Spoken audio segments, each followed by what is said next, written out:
नमस्कार, मैं हूं अमीश देवगन और आप देख रहे हैं डिबेट का सर्वश्रेष्ठ शो टक्कर। जम्मू कश्मीर में दशकों से पाकिस्तान परस्ती में लगे अलगाववादी अब सरेआम बेआबरू हो रहे हैं। ये देश के लिए बड़ी खुशखबरी है, क्योंकि वर्षों से ही ये वही लोग हैं जो दीमक की तरह जम्मू कश्मीर में अमन और चैन को खा रहे हैं। दरअसल 90 साल के सैयद अली शाह गिलानी ने हुर्रियत से इस्तीफा दे दिया है। गिलानी ने इस्तीफे की जो वजह बताई वो अलगाववाद और उसके समर्थकों की पोल खोलने में काफी है। गिलानी का दावा है कि हुर्रियत कॉन्फ्रेंस में पैसे का घपला होता है, गुटबाजी हावी है, प्रोपेगेंडा मशीन अब काम पे लग गई है। यानी अलगाववाद अपने खोदे गड्ढे में दफन होने के लिए तैयार है। सवाल यह है कि क्या अब भी किसी को अलगाववादियों की नापाक नीति पर शक है? आज इसी पर होगी जोरदार टक्कर सीएनबीसी आवाज पर।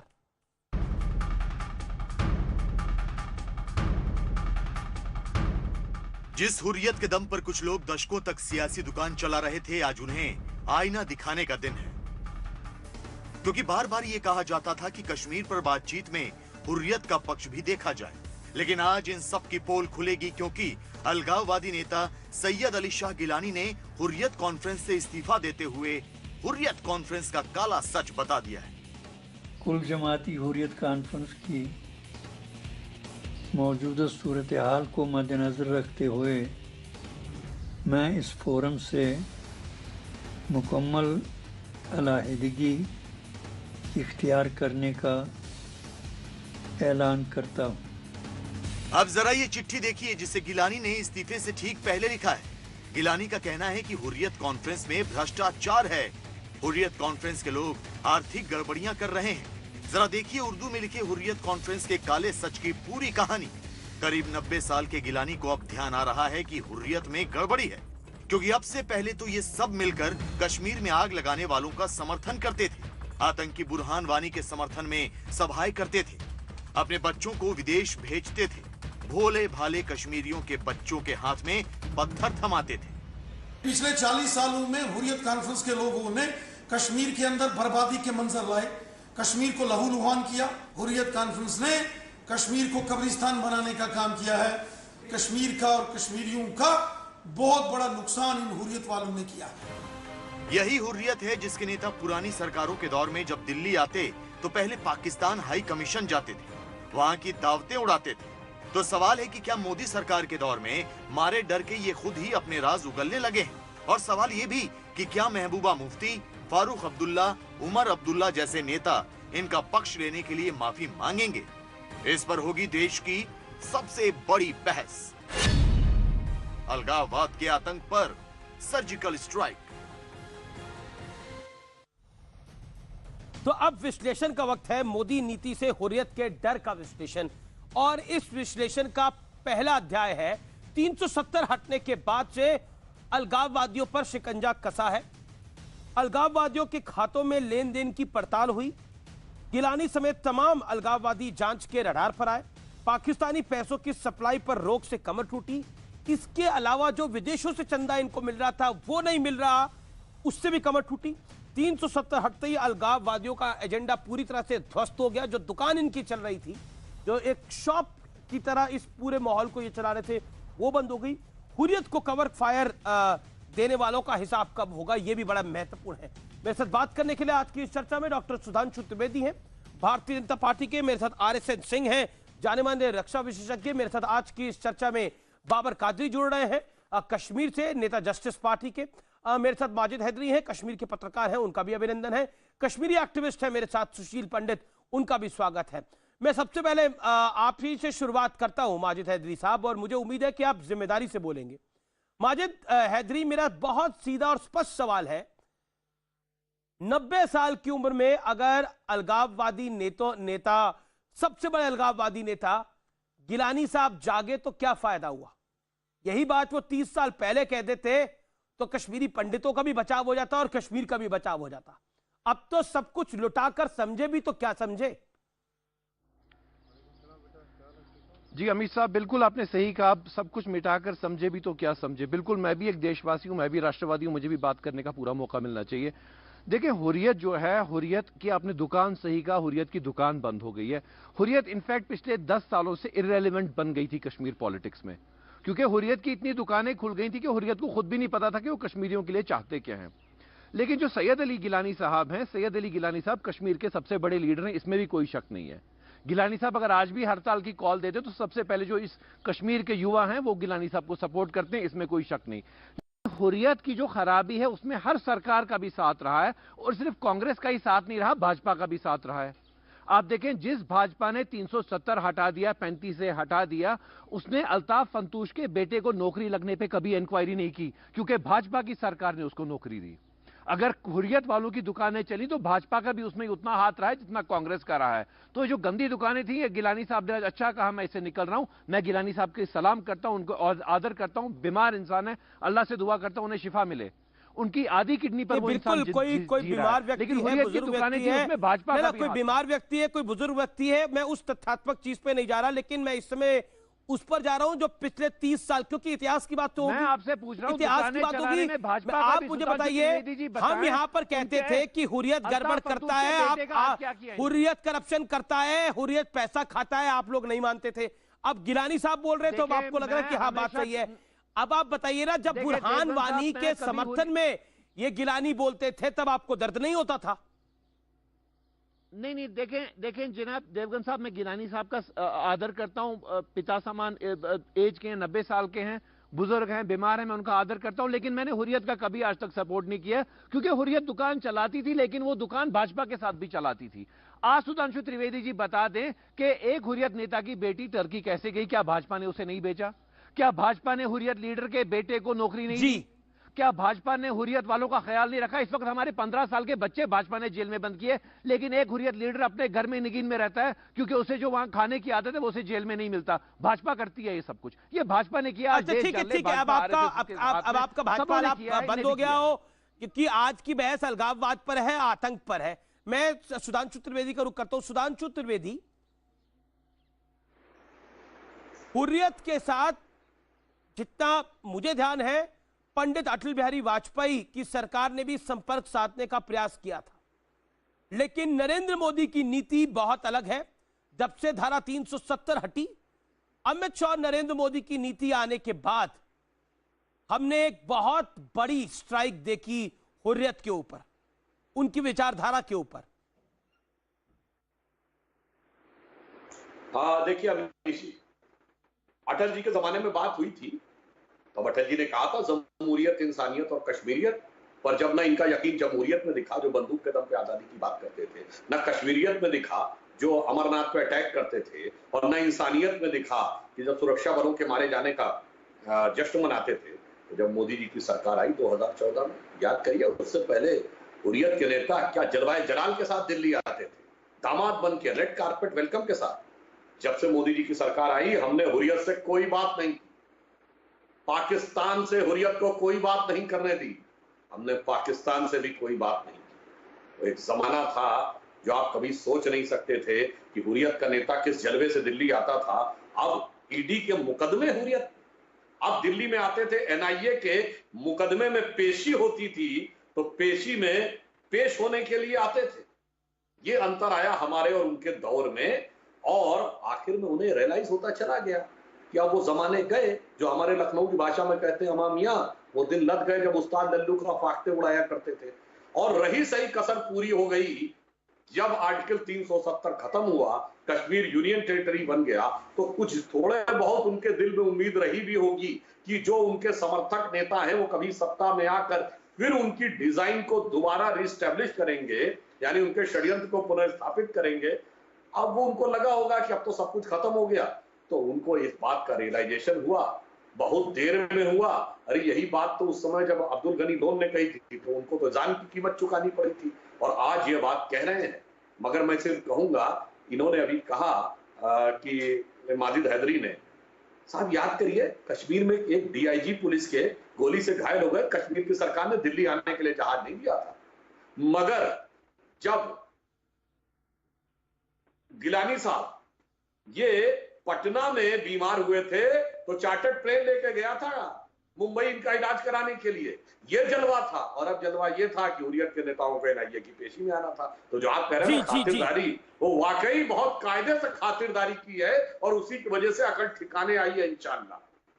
जी आरएसएन, इस डेवलपमेंट को आप कैसे देखते हैं, क्योंकि आप बहुत बड़े ऑब्जर्वर हैं इन कश्मीर के, इस घटनाक्रम को आप कैसे देखते हैं, क्योंकि ये सामान्य नहीं है?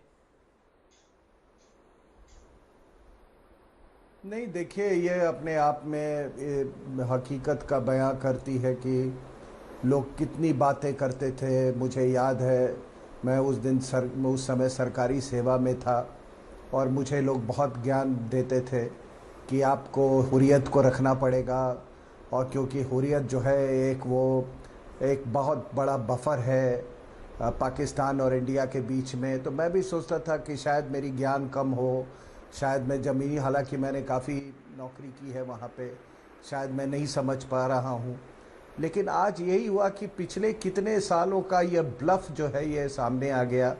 और देखिए कि 370 हटेगा तो क्या होगा, तो फिर 370 हट गया तो उनका दुखी होना वाजिब है, उनका डेस्परेट होना वाजिब है। उसके बाद इसके बाइफर्केशन हो गया JNK का, तो अब उनके लिए कुछ बचा नहीं है ज़िंदगी में। और सर देखिए, ये तो ज़िंदगी है, सब कोई बुज़ुर्ग होते हैं। मैं पता नहीं किसके लिए दुआ करूं ना करूं, क्योंकि कितने बच्चे अपने बेटे और पोतों को तो इन्होंने पत्थरबाज नहीं बनाए, लेकिन इन्होंने पाकिस्तान से पैसा लेने विदेशों में पढ़ते हैं अपनी कश्मीर की आवाम के, हाँ, आवाम के बच्चों को इन्होंने पत्थरबाज अमित जी दो जनरेशन इन्होंने कुर्बान कर दिया। बाबर कादरी, ठीक है, RSN you made your point, मैं बाबर कादरी का रुख करता हूं। बाबर कादरी, मैं स्ट्रेट क्वेश्चन टू यू, इनको 90 साल की उम्र में अकल आई, आपको तो आज ही अकल आ जानी चाहिए। अमीश भाई सुने, गिलानी साहब की जो सियासत से रुखसत है ना, असल में ये हिंदुस्तान का नुकसान है, जम्मू कश्मीर की अवामी तहरीक का नहीं। 370 हटना, रुखसत होना गिलानी साहब का, या हुर्रियत का इरेलेवेंट होना कहीं अवामी तहरीक पे कोई असर नहीं डालता, क्योंकि ये पर्जिंग प्रोसेस है। हमारे लिए ये एक हर्डल्स थे, रेजोल्यूशन के लिए हर्डल थे। ये डिलेइंग टैक्टिक्स जो रेजोल्यूशन को डिले कर रहे थे ना, डिलेइंग टैक्टिक्स के अहम टूल तो यही बने थे। ये तो कोई बात ही नहीं कर रहे थे, ना हिंदुस्तान के साथ बात करते थे, ना पाकिस्तान के साथ बात करते थे, ना जम्मू कश्मीर की रियल पॉलिटिक्स और लीडरशिप को सामने आने देते थे। आज उन्होंने पोल खोल दी, उन्होंने बोला करप्शन है, धोखाधड़ी है, फ्रॉड है हुर्रियत के अंदर, तो आज उनके खिलाफ आप खड़े हो गए। देखिए, अगर मैं नहीं समझता कोई करप्शन है, अवामी तहरीक में कोई करप्शन नहीं है। अगर होगा तो गिलानी साहब के पास ही होगा। अवामी तहरीक में कोई करप्शन नहीं है। यहाँ जाने जाती है, हमारे बच्चे मरते हैं, एक सेंटिमेंट है, एस्पिरेशन है। बाबर कादरी, शर्म करो, और थोड़ी शर्म करो। बाबर कादरी, क्या बोल रहे हो आज? उल्टा पुल्टा बोल रहे हो सारा, क्या बोल रहे हो? करने वालों क्या बोल रहे हो? बेचारे बुजुर्ग हैं वो, ये आप ढंग से बात करो। इस पे इन्वेस्टमेंट अरे आप है, लोग बताओ मुझे, शहीद हो गए हैं, 3 टुकड़े थे, लाखों लोग शहीद हो गए हैं। आप हुर्रियत को तो पता ही नहीं था करना के, एक बोलता था आजादी चाहिए, दूसरा बोलता था पाकिस्तान चाहिए, तीसरा बोलता था दोनों चाहिए। मैं बात करता हूँ, ये ट्राइलेटरल डिस्प्यूट है, इसका रेजोल्यूशन होना चाहिए। अरे क्या ट्राइलेटरल डिस्प्यूट है यार, सच बोलो ना, सच बोलो। यहाँ सियासत कर रहे हैं, सियासत का मंच जलाने आते हो, सियासत गरमाने आते हो यहाँ पे। बच्चों ने खून दिया है, खून दिया है, यहाँ पे असमतें लुटी हैं, यहाँ पे फिर बात करो ना हुई है। उन बच्चों की बात करो ना, आज उन बच्चों की बात करो ना जिन्होंने अपनी जान दी है। आज उन बच्चों की बात करो जिन्होंने जान दी है। आज आप गिलानी साहब की बात कर रहे हो, ड्रामा कर रहे हैं हम सियासत बेशर्म इंसान। ये अच्छी बात नहीं है। अरे क्या बात कर रहे हो? शर्म करें, अरे शर्म करें। ना उनसे पूछो जिन्होंने ये सियासत की, जिन्होंने धोखा दिया है। गिलानी साहब ने धोखा नहीं दिया, जिन्होंने धोखा दिया उनके खिलाफ बात करो, उनके खिलाफ मुंह खोलोगे पत्थर खोल देंगे, जिनसे आपने बच्चे छीने। अरे आप ड्रामा बंद करो। ये अवामी तहरीक है, जिन्होंने सियासत की है ना, उनके खिलाफ मुंह खोलने का दम नहीं है। ऑपरेशन हुआ है, उनके खिलाफ मुंह खोलने का दम नहीं है। बाबर कादरी, मुंह खोलोगे ना पत्थर खोल देंगे तुम्हारी। यहाँ ड्रामा कर रहे हो, बेचारे बुजुर्ग एक बीमार इंसान के खिलाफ बात कर रहे हो। यहाँ पे क्या ड्रामा कर रहे हो? जो है ना, जो चेंज करते हैं अपने रुख। अरे क्या ड्रामा कर रहे हो? एक बुजुर्ग इंसान के खिलाफ बात कर रहे हो, उनके खिलाफ बात करो जो दलाल हैं। नुकसान अल्टीमेटली हिंदुस्तान जो दलाल है, उनके खिलाफ बात करो ना। हमारी अवामी तहरीक वहीं पर है। बाबर कादरी, बात सुनो मेरी आज। डिस्प्यूट रिजॉल्व नहीं होगा। बाबर कादरी, मेरी बात सुनो, ये भाषण बंद करो। मैं भाषण सुनने के लिए नहीं आया हूँ मंच पे, मेरी बात सुनो। बाबर कादरी, जिन्होंने दलाली की ना हुर्रियत में उनका नाम लेकर दिखाओ। मुंह खोलोगे ना तुम्हारी पतलून खोल देंगे, पतलून खोल के नंगा नचाएंगे लाल चौक में। एक बुजुर्ग बीमार के खिलाफ यहाँ ड्रामा करने आए बेशर्म इंसान। भारतवादी भारतीय बन रहे हैं, समझ नहीं आ रहा है। शायद मोदी जी और अमित शाह ने आपको डराया। अरे मैं अगर भारतीय हूँ, मगर कल चाइनीज आएंगे तो आप उनकी भाषा बोलेंगे।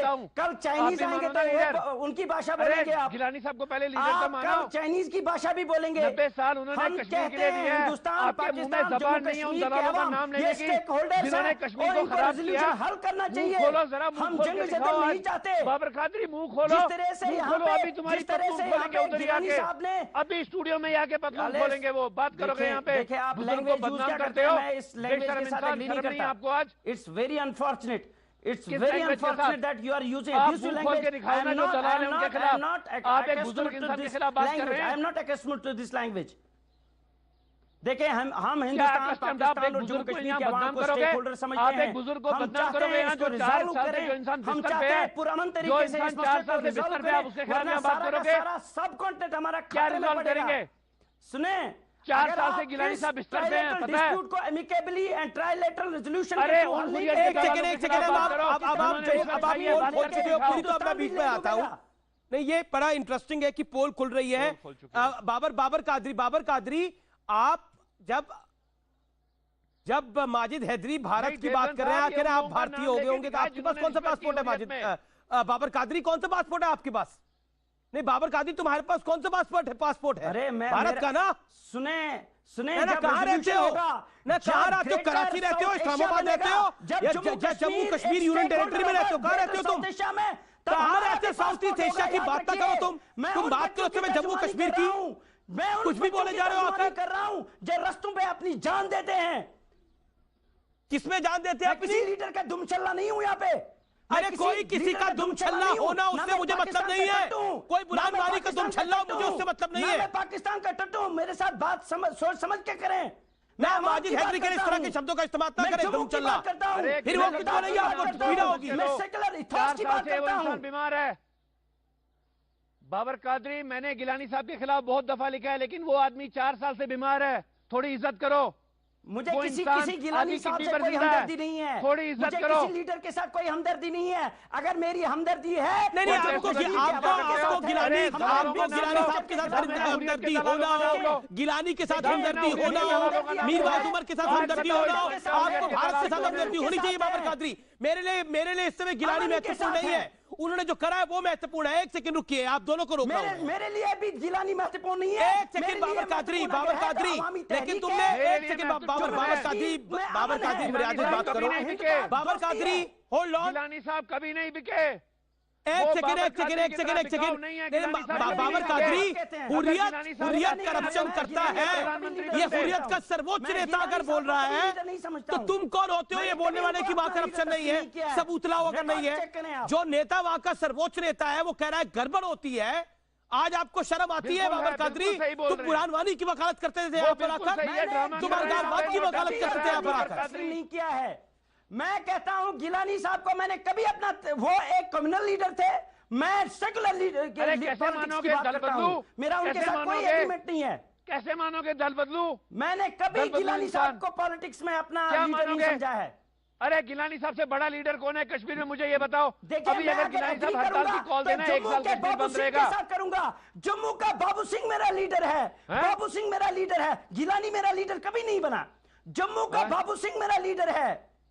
अमीश देवगन साहब, अगर अभी गिलानी साहब हड़ताल की कॉल दे देना, 1 साल के लिए कश्मीर बंद हो जाएगा। ये गिलानी साहब का ताकत है। और ये आज ये चढ़ते सूरज की पूजा कर रहे हैं। बाबर कादरी यहाँ पे ड्रामा कर रहा है। मैं अवामी तहरीक की बात आज बाबर कादरी को मैंने एक्सपोज कर दिया। किसी हुर्रियत का टट्टू नहीं हूँ ना। मैं किसी कौन पाकिस्तान की बात कर रहा है? मैं उस लीडर की बात कर रहा हूँ जो बिका नहीं कभी। गिलानी साहब आज चीफ मिनिस्टर होते हैं, प्राइम मिनिस्टर होते हैं कश्मीर के। सुशील पंडित गिलानी साहब चीफ मिनिस्टर होते, प्रधानमंत्री होते, यूएनओ का जनरल बना दीजिएगा उनको। थोड़ी देर रुक जाइए। हिंदुस्तान की बात होती तो हिंदुस्तान। एक सेकंड, ये लड़ाई जो थी वो 30 साल पहले हो जाती तो सुशील पंडित और इनके जो वंशज है वो वही रहते हैं अभी तक। सुशील जी, मैं रुक करता हूं आपका। सुशील जी, ऐसा क्या हो गया है 370 हटने के बाद कि तूफान गिलानी साहब के इस्तीफे से लेकर डिबेट तक दिख रहा है? एक बदलाव दिख रहा है हिंदुस्तान को, और ये बदलाव अच्छा है। मैं कहता हूं अच्छा है, बेहतर है, भारत के लिए बेहतर है ये बदलाव, कश्मीर के लिए बेहतर है ये बदलाव। अगर बदलाव चाइना का it's historic debate, this is one of the historic debates which I have done on Kashmir. China अंदर आ गया। सुशील पंडित, ओके, बाबर कादरी शांत, बाबर कादरी। अब देखिए आपका जो बचा कुचा था वो आज माजिद हैदरी ने उतार दिया। क्या उतार दिया वो शब्द मैं नहीं बोलूंगा, वो माजिद हैदरी ने बखूबी इस्तेमाल करा, मैं उस शब्द का मैं इस्तेमाल नहीं करना चाहता, लेकिन अब सुशील पंडित को आने दीजिए ना। You lost the plot Babar Qadri ji. Amish ji, आज आपकी हिंदी हो गई है अच्छे से। 370 है जो कश्मीर में जिहाद को खाद पानी देता था, कश्मीर में जिहाद को पाल पोस कर बड़ा करने वाला अनुच्छेद है 370, और ये वही गिलानी है जो पूरा ऊपर से नीचे तक हमारे खून में सराबोर है। हमारी नस्ल कुशी का पहला अपराधी अगर कोई है तो तभी मैं कहता हूं गिलानी साहब की पॉलिटिक्स की वजह से कश्मीर से सारे के सारे हिंदुओं को जलावतन होना पड़ा। इसी के कारण कश्मीर में जिहाद बरपा हुआ, और ये मामूली सा स्कूल टीचर प्रॉपर्टी टाइकून बन गया। आज ये पैसों की गड़बड़ का आरोप लगा रहा है क्योंकि इसके पास पैसे पहुंचने बंद हो गए हैं, हिंदुस्तान ने इसके गुर्गे पैसे खाने लगे हैं। आज इससे पूछताछ नहीं हो रही है, प्रोटोकॉल आज इसके पास रुपयों की पेटियां नहीं पहुंच रही हैं। किसने करवाया? 90 साल की उम्र में अब इसको याद आया है कि इसने कैसे गुनाह किए हैं। एमबीबीएस की सीट देगा। ये वो गिलानी है जिसने पहले हमारी नस्लें बाबर कादरी, जब दो नस्लें कश्मीर की खिलाड़ी चारों खाने चित हो जाता है तो हर बॉल पे शॉट मारने की कोशिश करता है। आपका हाल सब क्यों बोलेंगे? अपने अपनी बारी पर बोले ना। फूकने वाला गिलानी, ये वो गिलानी है जो फारूक अब्दुल्ला से पैसे खाता था, जो मुफ्ती मोहम्मद सईद से पैसे खाता था, जिसने अब्दुल गनी लोन को मरवाया, जिसने मीर वाइज मौलवी फारूक को मरवाया, इसने कश्मीर में अपनी हुर्रियत के नेताओं को मरवाया। ये वो गिलानी है जो हमको जलावतन करने के बाद अपनी नस्लों पर सवार हो गया। ये वो गिलानी है और ये वो उसका सच है। हुर्रियत को मैं कभी मानता नहीं, लेकिन गिलानी साहब कभी बिके नहीं। गिलानी साहब ईमानदार लीडर हैं, बीमार है वो, मुझे सच बात बोलनी है। मुसलमान हूं, मुझे भी अगर कोई बीमार हो तो उसके गलत काम छुप नहीं जाते। माजिद हैदरी गलत काम छुप नहीं जाते। भारत के खिलाफ अगर कोई काम करेगा तो उसकी बात बोली जाएगी इस मंच के ऊपर। शांत रहिए आप। सुशील पंडित को ऑडियो आप करिए, बाकी किसी को ऑडियो अपना करिए। सुशील पंडित बोलिए आप। अमीश, कश्मीर में गिलानी की वजह से जिहाद आया, कश्मीर में गिलानी की वजह से नस्ल कुशी हुई हिंदुओं की, और कश्मीर में गिलानी की वजह से कत्लो गारत हुई। तो ये 90 साल की उम्र के प्रायश्चित करने चढ़े गिलानी में गिलानी ने सुशील पंडित क्वेश्चन, ये 90 साल की उम्र में के प्रायश्चित करने चढ़े गिलानी, नाती पोतियों के लिए अहम ओहदे इकट्ठे किए। गिलानी ने अपना इलाज हिंदुस्तान के खर्चे पर किराया।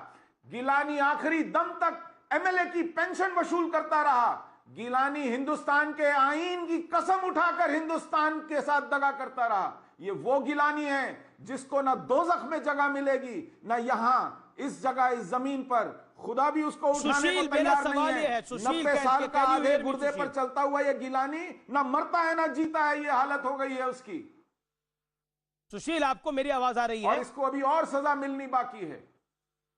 सुशील, मेरा सवाल सुनाई दे रहा है आपको? जुर्मों का हिसाब होना चाहिए, इस पर नस्ल कुशी का मुकदमा चलना चाहिए, इस पर जेनोसाइड का आरोप लगना चाहिए, ये चौराहे पर फांसी पर चढ़ना चाहिए। माजिद हैदरी, मैंने कहा गिलानी साहब का नाम तमीज से लो। बुजुर्ग इंसान का नाम ले रहे हो, तमीज सीखो पहले। कोई कितना अपना ईमान बेच दिया कि कश्मीर के अपने बुजुर्ग का नाम तमीज से नहीं। उस आदमी के लिए कोई भी, हाँ, आपके पास ना तमीज है ना इज्जत है, कोई उसके लिए तो कोई नहीं, ना पे तमीज है ना इज्जत है कश्मीर के लिए। आपने तो अपना ईमान बेच दिया आरएसएस में जाके। कश्मीरी कभी कोई पंडित भी आरएसएस का टट्टू नहीं होता था, आप बन गए। पूरा ताउम्र जिसने केवल अपराध किए हो, और एक दो छोटे मोटे अपराध नहीं, पूरे समाज अरे के साथ आपने देश के गिलानी साथ साहब के अपराध रिश्तेदारों को किया। रिश्वत दी आप लोगों ने। कोई तरफ नहीं, आप जाते थे कोई गिलानी तरफ साहब नहीं। के रिश्तेदारों के उस तलवे आदमी के लिए चाटने, कोई रियायत आप नहीं। जाते थे उस पर अल्ताफ मुकदमा फंदूश के तलवे चलना चाटने, चाहिए। सुशील और वो पंडित चौराहे पर आप फांसी जाते पर थे लगना अल्ताफ चाहिए। फंदूश के जूते न्याय चाटने, तभी होगा जब उसको अल्ताफ चौराहे पर फंदूश के फांसी जूते मिलेगी। चाटने एक आप सेकंड, जाते थे। माजिद हैदरी किन शब्दों का इस्तेमाल कर रहे हो आप? किसके जूते चाटने कौन जाता था? इतनी अमर्यादित बात माजिद हैदरी। ये जो आपके सामने है, एक second Majid Haidari, not fair. देखिए मैं आपके अरे वो सामने आज वो expose करना व्यक्ति चाहता है हूं। जिसको मैं अपने घर बहुत से बड़ा निकाल दिया expose गया, करना चाहता हूं। जिसको अपने घर से निकाल दिया गया, अमित इनकी देवगन बहू जी, बेटियों को आज मैं छोड़ा नहीं expose करना वहां चाहता पर, हूं। वहां से तकरीरें होती थी कि इनको बाहर निकालो उस वहां से। अमित नहीं, जी, इसमें आज वो मैं देखो वो आपको दूसरा बताना माजिद, चाहता वो हूं। बाबर कादरी, ये सुशील पंडित जैसे वो देखो लोग, बाबर कादरी वहां से वो चल इन्होंने रहा है। हुर्रियत को corrupt शांत किया। रहो बाबर, इन्होंने एक तो तुम्हारा नाम ऐसा, ऊपर से तुम्हारे कर्म ऐसे। उन सबको बाबर। दबाया इस गिलानी ने। इस गिलानी सेकंड। ने किसको छोड़ा? ये बाबर क्या बोलेगा? इसने आज अपना ईमान बेच दिया है। नहीं, अब इन्होंने क्या बोलेगा क्या ये बेच आज दिया, गिलानी साहब किसने के क्या क्या खिलाफ बेच बात दिया, कर रहा है इसकी इस रिपोर्ट मंच तो पे। मेरे पास नहीं है ना। ये सब बिके बाबर हुए कादरी लोग क्या हैं बेचा या पाकिस्तान के गिलानी हाथों। साहब ने क्या बेचा था, क्या नहीं ये बेचा था, सब इन टुकड़ों सब की पर रिपोर्ट का बिकने मैं वाले लेके यहाँ लोग नहीं हैं, बैठा, ये लेकिन ये पता है ये क्या देश के लिए कहेंगे? घातक है। ये सब टुकड़ों पर बिकने वाले लोग हैं। एक सेकंड, आरएसएन और सुधांशु मेरे साथ काफी देर से बैठे हुए हैं। एक सेकंड, आरएसएन सुशील पंडित ने भी बहुत सारी बातें बोली और माजिद हैदरी तो बहुत नाराज हो गए, बहुत कड़े शब्दों में बहुत कुछ उन्होंने बोला। मैं आपसे जानना चाहता हूं, 90 साल की उम्र में कहते हैं आपने जो अपने कर्म करे होते हैं वो बुढ़ापे में आप संवारने की पूरी कोशिश करते हैं। भगवान उनको, ईश्वर उनको लंबी उम्र दे, किसी की उम्र को हम छोटा करने की बात तो कह नहीं सकते, लेकिन क्या ये सेल्फ रियलाइजेशन हुआ कि आखिरकार मैंने देश के लिए क्या कुछ गलत करा, जिस देश ने मेरे साथ बहुत कुछ सही करा, या फिर खेल कुछ और है? देखिए उम्र बढ़ना और बुजुर्ग होना दोनों में बहुत अंतर होता है, ये जान लीजिए। उम्र तो बढ़ता ही रहता है, अभी हर एक पल में जो पिछले पल था उससे मेरी उम्र आगे चली जा रही है ना। तो उम्र बढ़ना और बुजुर्ग होना, बुजुर्ग ये तो ये तो बड़ी भारी शब्द है, ये तो बहुत भारी, ये हमारे संस्कारों में ये बहुत भारी शब्द है। तो बुजुर्ग होना, बुजुर्ग मीन्स विजडम, लेकिन ये विजडम तो था नहीं। इन्होंने पूरी जिंदगी, अगर आप कहें कि हिंदुस्तान में प्रॉक्सी वॉर चल रहा था तो ये प्रॉक्सी वॉर चला कौन रहा था, कैलेंडर कौन इशू करता था? और इसीलिए आप देखें जब से हुर्रियत अलग थलग पड़ गई है, आप देखिए जो कितने तादाद में लोग हर रोज मारे जा रहे हैं, क्योंकि वो टोटल कंफ्यूजन में, डिसरे में। अब गिलानी साहब को ये भी क्रेडिट जाता है कि वो माजिद हैदरी कुछ कह रहे हैं। कश्मीर में आपने बुलाया। खरीदा हुर्रियत के लीडरों को, एक मिनट, आप लोगों ने फूट डाली, आप लोगों ने खरीदा, आप लोगों ने रिश्वत दी, आप लोगों ने हुर्रियत के लीडरों के बच्चों को नौकरी आप वो तो लोगों ने बहुत दी, अच्छी बात हुई ताकि थी। फूट पड़े, लेकिन एक इंसान नहीं बिका, गिलानी नहीं, साहब वो मैं नहीं बिके। जानता, वो उनके रिश्तेदारों को मैं आपने नहीं था, वो रिश्वत तो दी। ये सुशील वो पंडित लोग तलवे चाटने आया वहां पे, ये सुशील पंडित जैसे लोग तलवे सुनिए, आप चाटने सुशील आए। पंडित की अल्ताफ जब फंदूश बात, के बेटे को SKICC में नहीं लोग सुनिए, ये सुशील पंडित जैसे नहीं, लोग नहीं, आए, बोला कि एक हुर्रियत मिनट, लीडर को जेल भेजना है, किसको नहीं नहीं, भेजना नहीं, है, इन्होंने डिसाइड किया। ये लोग आज एक्सपोज हैं। नहीं, ये आज आप बोलिए ना, आज आप देश को बताइए सच्चाई क्या है। सुशील, आज आप बताइए कि भाजपा का भी एक अंडरहैंड डीलिंग थी हुर्रियत के साथ, कि हुर्रियत को तोड़ना है, हुर्रियत को बेचना है। बताइए आज देश को, आज आप बता दीजिए देश को। आरएसएन सिंह जी, अमित जी, आप भी बता दीजिए आज देश को कि कैसे आप। अब वो माजिद हैदरी बोल लिया, नहीं फिर आरएसएन बोलेंगे, फॉर्म में बोल नहीं पाओगे, कौन घर में रहेगा? एक सेकंड माजिद हैदरी, आरएसएन। नहीं देखिए, सुशील पंडित जी और इनके जो पूरी जो वहाँ पे हिंदू कौम को इन्होंने सही कहा कि भगाने वालों में एक ये भी थे, गिलानी साहब की मुख्य भूमिका थी। और देखिए ये हर चैनल पे ये लोग पहले कहे, श्री रविशंकर जी काफी दफा, अरे यार श्री बताइए ये भी देश को। श्री चलिए, अभी मरने के पहले भी कई आशीर्वाद किसी का ले ले। पास आते थे सिख भाई, गिलानी साहब के पास आशीर्वाद लेने आते थे। अब आज वो बीमार हो गए तो आज हम उनके खिलाफ बात करेंगे, बहुत गलत बात है। बाप रे, ओह क्या दर्जा दे रहे हैं, दहशतगर्द को क्या दर्जा दे रहे हैं आप। चलिए, आपको मुबारक हो अगर ये आपके कौन से ये आपके रहनुमा है, तो फिर नहीं फिर मुझे आपके आने वाली नस्लों पे तरस आता है। अगर ये आपके रहनुमा है 2010 में गिलानी साहब की चौखट पे आया, 2016 में जो पार्लियामेंट का डेलीगेशन आया गिलानी साहब की चौखट पे आया। गिलानी साहब की चौखट पे दिल्ली आती रही है, लेकिन गिलानी साहब नहीं बिके, ये हमें मानना होगा।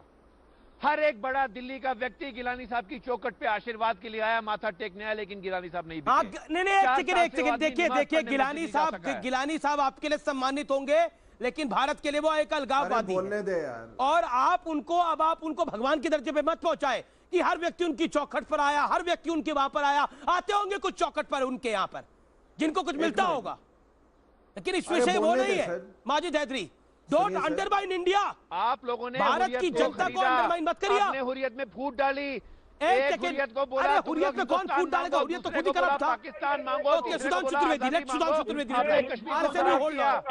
हमारे लड़के हैं। ओके, सुधांशु त्रिवेदी, ये हमारा अस्करी ओके, सुधांशु त्रिवेदी, गिलानी ने हिजबुल मुजाहिदीन। एक सेकंड, आपका ऑडियो ठीक नहीं आ रहा Sushil, will connect you later. Sudhanshu, मैं एक बोलिए, आरएसएन आप बोलिए। सुधांशु जी की बोलती मैं कह रहा था कि ये कह रहे चौखट ऑडियो नहीं जा रहा। अरे यार चुप रहो यार।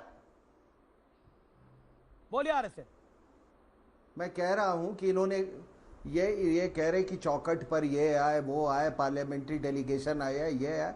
इन्होंने अपने चौखट पर बहुत लोगों को, चेचेंस को बुलाया, अफगान्स को बुलाया, कई नस्लों के लोगों को बुलाया, और उन्होंने क्या किया वो सबको मालूम है।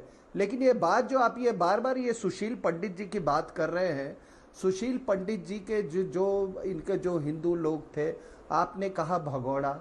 रोहिंग्या जो आया वो सताया हुआ आदमी था। रोहिंग्या तो आया साला वो तो बिना कपड़े का नंगा भूखा। ये तो अपने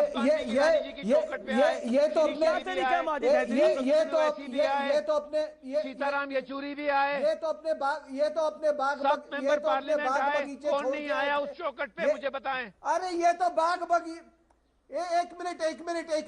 एक मिनट और फिर मैं फिर आखिरी बात करता हूं कि सुशील पंडित और गिलानी में यही फर्क है कि उसने अपना 2 किलो चावल के लिए मजहब बेचा, इसने अपना मजहब नहीं बेचा, इन्होंने अपना धर्म नहीं बेचा। पंडित में और गिलानी साहब में ये 2 किलो चावल के लिए उसके पूर्वजों ने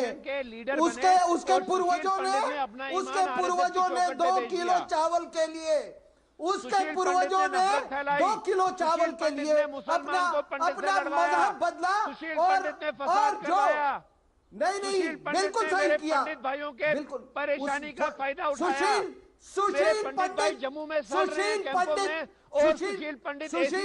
और दोनों में यही फर्क है कि उसने 2 किलो चावल के लिए उसके 2 किलो चावल के लिए अपना ईमान, अपना मजहब बदला। इनके पूर्वजों ने के पास चरित्र था, उन्होंने नहीं बदला। और कश्मीर के बारे में बोलने का आपका कोई हक नहीं है। कश्मीर का असली अगर कोई वारिस है कश्मीर का तो वो सुशील पंडित है। इस बात को ध्यान रखना, और हम पूरी इंतजाम करेंगे कि सुशील पंडित जो असली वारिस है, ये उनकी जमीन है, ये 2 किलो चावल वालों की जमीन नहीं है। ये 2 किलो, जब ऐसी बात करोगे तो मेरे से ऐसी भाषा सुनोगे आप, वो सुशील पंडित की जमीन है। ये आप 2 किलो चावल लेते जाएं और राशन कार्ड के लिए आप अपना मजहब बदलते जाएं, आपको हम जमीनें देते रहेंगे। अरे जाओ, जब उधर है पाकिस्तान में जमीन, बहुत सारी जमीन है तुम्हारे लिए। तो ये मत बोलना, गाली मत दो तुम, माफी मांगनी चाहिए आपको। बोल रहा हूं मेरे माजिद हैदरी बोलिए, 15 सेकंड। माजिद हैदरी। सुशील पंडित नफरत फैलाता है, ये सुशील पंडित, ये मेरे पंडित भाई जम्मू में बोलते हैं। यकीन नहीं है, मेरे साथ चलिए कल जम्मू, देखिए कैसे। अरे पंडित भाई छोड़ो, तुम्हारे ये गंदे लोगों का कौन भाई हो सकता है यार? ये गंदे लोगों का कोई भाई हो सकता है? न कोई ईमान, न धर्म, न मजहब, न कोई वतन, न मुल्क। क्या मतलब गंदे? आपने मुझे, तुम पाकिस्तान के लिए भी किसी लायक नहीं हो। आप दलितों को गंदा मानते हैं, आप मुसलमानों को गंदा मानते हैं। तुम न कश्मीर के लायक हो, न पाकिस्तान के लायक हो, आप एक रेसिस्ट हैं। आप इस मंच पे एक रेसिस्ट हैं। आप ऊंची जाति के भारतीय हैं, मैं नीची जाति का हूँ। हाँ, मैं नीच भारतीय हूँ। मैं गंदा भारतीय हूँ, मैं नीच नहीं, भारतीय हूँ। हाँ, तुम थे यही तो आप सिखाते हैं। हाँ, आप ब्राह्मण भारतीय हैं, मैं नीच भारतीय हूँ, मैं गंदा हूँ। हाँ, क्या सिखा रहे हैं आज आप इस देश को? एक्सपोज हो गया आज आरएसएस। राघव फरूक अब्दुल्ला का पूर्वज राघव राम कौन ऊंची जाति का था और नीची जाति का नहीं है। ये सब बातें मत करो। फर्क सिर्फ नहीं, मुझे लगता है कि चावल, मुझे लगता है कि देखिए इस देश में सबका सम्मान है। हिंदू का, मुसलमान का, सिख का, ईसाई का। आप उसको दूसरे रंग में डालने की कोशिश ना करें, मेरा निवेदन है हर पैनलिस्ट से। इस देश में सबका सम्मान है और कोई ऊंचा नहीं, कोई नीचा नहीं, सब बराबर है। भारत का संविधान सबको बराबर की शक्ति देता है। उसी संविधान की शक्ति है कि आप टेलीविजन पे आकर भारत के प्रधानमंत्री से लेकर किसी को कुछ भी बोल सकते हैं और फिर रोते भी है हर चीज को लेकर। सुधांशु त्रिवेदी, देखिए अभी जो बोल रहे थे माजिद हैदरी, इस देश में ना कोई ऊंचा है ना तो कोई टेप लगा लिए मुंह पर। देखिए अभी माजिद हैदरी जो बोल रहे थे, इस देश में ना कोई ऊंचा है नीचा है। हाँ, नीची प्रवृत्ति के लोग जो पृथकतावाद, अलगाववाद की बात करें, वो नीची प्रवृत्ति है, निम्न प्रवृत्ति है, नीच प्रवृत्ति है। अभी आप कह रहे थे चौखट पे आके किस किस ने सिजदा किया। अरे यही तो जमाना था जब आपको याद आता था कि भारत सरकार के लोग आके चौखट करते थे। आज हालत ये हो गई कि बाबर कादरी आपकी चौखट पूरी उखाड़ने तैयार खड़े हुए हैं। आप कह रहे हैं भारत सरकार पर आरोप लगा रहे हैं। अरे आपकी दुकान 6 साल से बंद, हालत आपस में टकराव के, पैसा मिल नहीं रहा था, एक दूसरे के खिलाफ झगड़ा हो रहा था। कोई भारत सरकार को कुछ करने की जरूरत थी? आपकी तो वो हालत थी कि ठोकर न लगाना हम खुद हैं गिरती हुई दीवारों की तरह। और आज जिस ढंग से आप में और बाबर कादरी में हो रहा है, तो इससे तो मुझे साफ समझ में आ रहा है कि हकीकत क्या थी, लड़ाई किस चीज के लिए थी। और आपने सुशील पंडित के बारे में इस ढंग की आपत्तिजनक बातें कही। जनाब, एक अंग्रेजी में कहावत होती है, respect is not demanded, respect is commanded. यानी इज्जत की गुजारिश नहीं की जाती है, आपके काम से इज्जत की नवाजिश होती है। जब सुशील पंडित जी की बिरादरी को वहां से कत्लो गारत करके हटाया जा रहा था, उनके दर्द को थोड़ा समझा होता तो आज बिल्कुल वो आपकी इज्जत करते। मगर उस समय दर्द की बजाय उनके जख्मों पे नमक छिड़का गया। और आज आप कहते हैं कि साहब इज्जत से बात की जाए। और अभी आप क्या बात कर रहे हैं? अरे पिछली सरकारों में भी अगर कोई गया तो आप कहते हैं चौखट पे आके सर झुकाया। अरे जिसको जान की आपने हिंदुस्तान की सरकार ने नहीं गलत किया, पुरानी सरकार ने, जिसकी जान भारत की सरकार की जिससे सिक्योरिटी भारत सरकार की रैमोकरम पे, और वो ये कहे कि मेरी चौखट पे कोई सर नवाता था। पूरा खत्म हुआ है। मोदी जी की सरकार आने के बाद, अमित शाह जी के गृह मंत्री बनने के बाद, पिछले खासकर जब से ये वक्त आया 370 खत्म होने का, तो चौखट पूरी उखड़ गई जनाब, जिसपे आप सोचते थे कि वो आकर आपके साथ वो करेंगे। और एक और बात कहना चाहता हूँ, सुनिए। डिवाइड एंड रूल चलाया अरे भाई, देश में। अरे भाई एक बात सुनिए ना, एक सेकंड माजिद हैदरी, ये बहस है या तकरीर है ना? ये बहस है या तकरीर है? कभी आप बोल रहे हैं कोई किसी के दर पर आया, कभी आप बोल रहे हैं श्राप लगेगा। बहू बेटियों की इज्जत लूटकर जो भेजा गया, श्राप तो उनका लगेगा जिनकी बहू बेटियों की इज्जतें लूटी गई। नहीं ना, रुकिए, आपने बड़े खराब शब्द का इस्तेमाल करा। रुकिए, मुझे कुर्सी से अपनी खड़ा होना पड़ेगा। रुकिए डॉक्टर त्रिवेदी। नहीं, माजिद हैदरी, आपने बोला श्राप लगेगा। श्राप तो उसको लगेगा कि जिनकी उनका लगेगा जिनकी बहू बेटियों की इज्जत लूट ली आपने, जिनको रातों रात अपने घरों से बाहर निकाल दिया। श्राप तो उस पंडित की बेटी का लगेगा जिस सरपंच को अभी कत्ल किया गया है। श्राप की बात करते हैं। अगर श्राप की बात होगी तो मैं आपको बता रहा हूं, यह श्राप तो बहुत लंबा जाएगा। इसलिए श्राप की बात ना करें, आप ना करें श्राप की बात। श्राप कर रहे हैं। पिछले 3 बारी से आपने बोला श्राप लगेगा, श्राप लगेगा। अगर श्राप लगने की बात होगी तो श्राप यह है जो आज गिलानी साहब के साथ हो रहा है। यह होता है श्राप। अब श्राप की बात करते हैं। पता है आपको हिंदू रीति में श्राप का मतलब क्या होता है? आपको पता नहीं है? इतने बड़े बड़े शब्द बोलते हैं आप, श्राप लगेगा। कहीं शब्द कोई पढ़ लिया उसको बोल देंगे आप लोग। किस बात का श्राप लगेगा? अगर श्राप लगने की बात होगी तो श्राप उन लोगों को लगेगा जिसने सैकड़ों निहत्थे हिंदू मुसलमानों को मरवा दिया, वहां पर उनको श्राप लगेगा। अगर श्राप लगने की बात होगी तो श्राप उनको लगेगा जिन्होंने निहत्थे लोगों पे गोलियां चलवाई, जिन्होंने बच्चों को पत्थरबाज बनाया, उन पे श्राप लगेगा। श्राप अगर लगना होगा तो श्राप उनको लगेगा जिन्होंने स्कूल जलवाए, जिन्होंने मंदिर तोड़े, जिन्होंने मस्जिदों के बाहर लोगों को मरवा दिया। अयूब पंडित हिंदू तो नहीं था, मुसलमान था, मार दिया गया। क्या कर रहे हो ये खाली गिलास लेकर? ऐसे श्राप नहीं लगते। भगवान राम भी बहुत कुछ देखते हैं, ऐसे श्राप नहीं लगते। मेरा श्राप लगेगा, अरे लगेगा, देखो अब। अरे अरे अरे ऋषि मुनियों के श्राप लगते हैं। आप देखो कि श्राप लगने लग गया तो क्या हो जाए? डॉक्टर सुधांशु त्रिवेदी से बड़ा ज्ञानी कोई नहीं है इस विषय पर।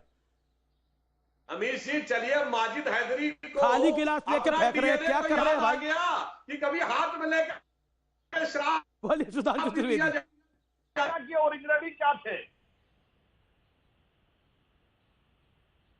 हम लोग ओरिजिनली मुसलमान हैं क्योंकि दुनिया का हर व्यक्ति पैदा मुसलमान। अरे भाई कोई मुसलमान होने पर एक सेकेंड माजिद भाई, ना तो किसी ने यहाँ पर हिंदू की बात करी ना मुसलमान की बात करी, आपने दाएं बाएं श्राप कर दिया। सबको पता है कि आप क्या है। ये सुधांशु त्रिवेदी जी कह रहे हैं, ये सुधांशु त्रिवेदी जी देखिए कैसे लड़वा रहे हैं, कैसे लड़वा रहे हैं हिंदू को मुसलमान को। देखें भाजपा के प्रवक्ता बैठे हैं। आपने कहा श्राप दिया, आप लड़वा रहे हैं। मैं तो कह रहा हूँ आप मेरे भाई हैं, मैं तो आपको अपना भाई कहता हूँ, मैं तो आपको अपना भाई कहता हूँ। बता, आपने मान लिया कि आप ओरिजिनली क्या थे, और वो भावना आज भी आपके अंदर है गलत काम के लिए ही सही। कभी ना कभी होता ना, blood is thicker than water.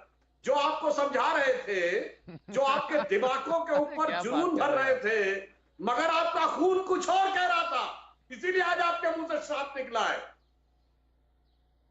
और श्राप अगर समझते हैं क्योंकि तो निहत्थे लोगों को मारे जाने का श्राप होता है। समझ नहीं आती, खुदा का कहर के गिरता है उसके ऊपर। और देख लीजिए दुनिया में कोई बचा नहीं है। अल्लाह का कहर होना चाहिए। जिसने कश्मीर में हालात खराब किए अल्लाह उस पर कहर बरसाए, जिसने मुसलमानों को परेशान किया बेवजह अल्लाह उस पर कहर बरसाए, जिसने हिंदू को मुसलमान से लड़वाया अल्लाह उस पर कहर बरसाए, जिसने देश का भाईचारा तोड़ा उस पर अल्लाह कहर बरसाए। मैं बदुआ भी देता हूँ, शराब भी देता हूँ। जिसने देश में बंटवारा करवाया। एक सेकेंड उस जमाने में माजिद हैदरी, आपकी जानकारी हेतु अल्लाह का कहर और श्राप दोनों उसी व्यक्ति पे लगता है जिसने पाप करा हो। और हुर्रियत टूट रही है, इससे बड़ा श्राप क्या होगा? देश नहीं टूटा है, हुर्रियत टूटी है जो देश को तोड़ना चाहती थी, इसलिए देश सही दिशा में है। हुर्रियत टूटी है, देश नहीं टूटा है, इसलिए देश सही दिशा में है। और श्राप और कहर, अल्लाह का कहर और ईश्वर का श्राप उन्हीं को लगा है जो टूटे हैं। दिल्ली में शाहीन बाग टूटा है। एक सेकेंड, फिर वही शाहीन बाग का रोना, शाहीन बाग का गाना। शाहीन बाग से आपका क्या मतलब है? कश्मीर में बैठे हो, शाहीन बाग से क्या मतलब है?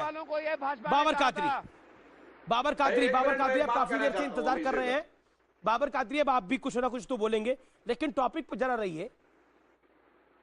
कुछ तो नरेंद्र मोदी और अमित शाह ने सही कर दिया है। खड़ा रहता हूं, जो हिंदुस्तान सही दिशा में चल रहा है। मैं रहता हूं टॉपिक पे, कहना चाहता हूं ये, मैं आपसे ये गुजारिश करना चाहता हूं, आप हुर्रियत पाकिस्तान और बाकी चीजों को छोड़ दें, रेसिज्म को तो छोड़ पाकिस्तान दें, की बात ही नहीं करी। पे जो अत्याचार को हम वो भी छोड़ते हैं। दलित पे अत्याचार की डिबेट है, गलवान वैली की दलित पे अत्याचार की डिबेट है, ये गलवान की डिबेट है। एक तो माजिद हैदरी एक सवाल का जवाब आराम से।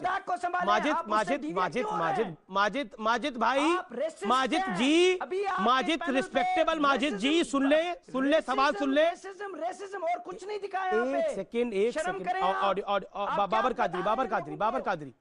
बाबर कादरी सवाल सुन ले। आज की बहस गिलानी पर है, आपको गिलानी को बोल के बुलाया, आप रेसिज्म की बात करेंगे, आप इसमें दलित एट्रॉसिटी की बात करेंगे, वो टॉपिक है।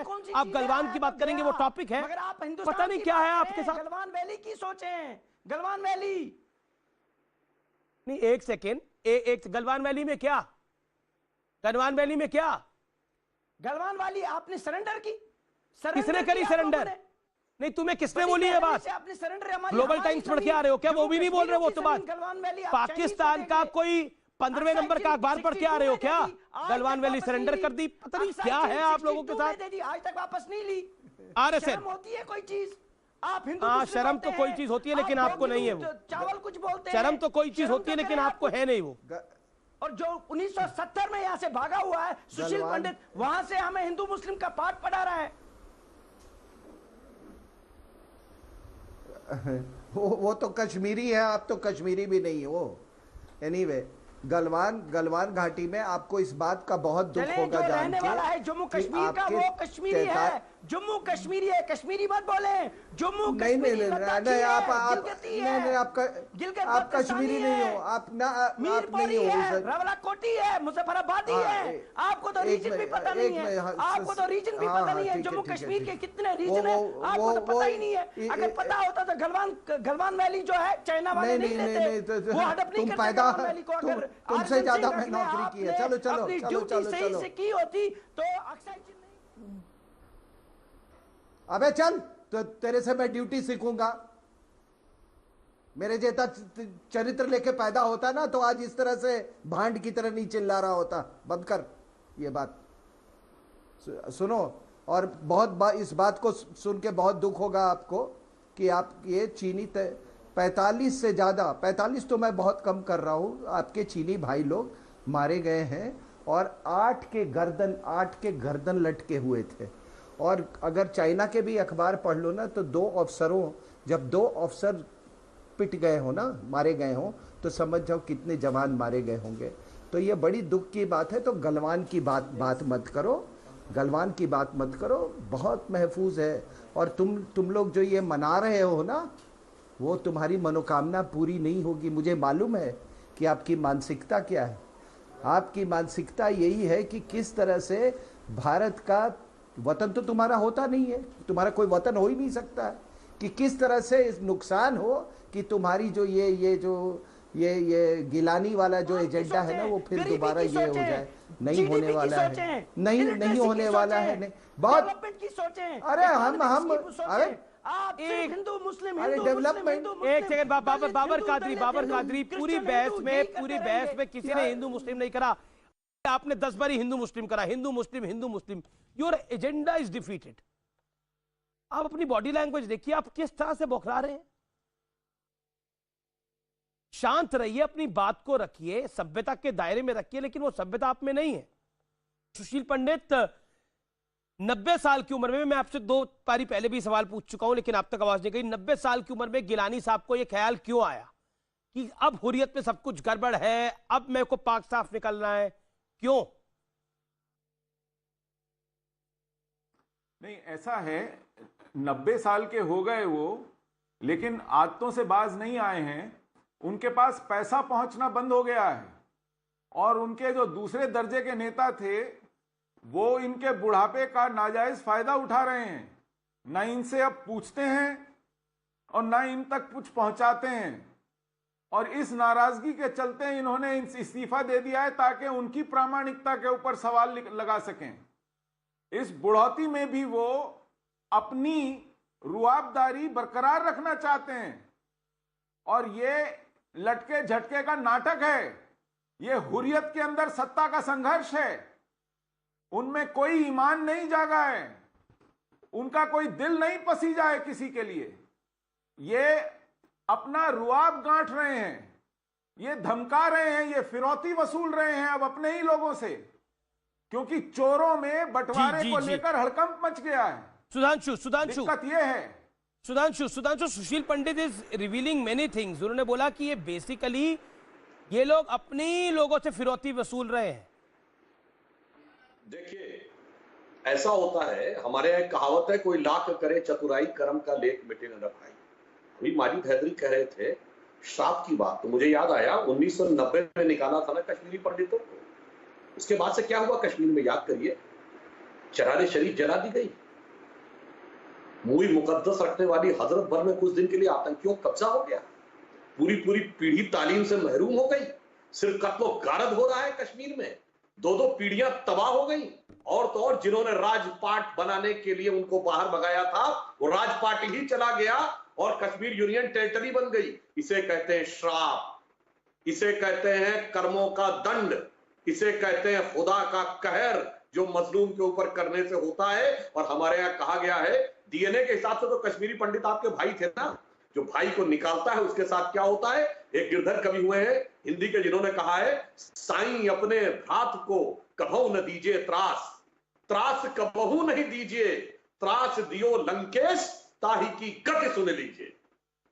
बस वही गति आपके साथ हो रही है। अभी भी ना समझ में आया हो तो आगे और हचर देख लीजिएगा। फिलहाल टक्कर में इतना ही।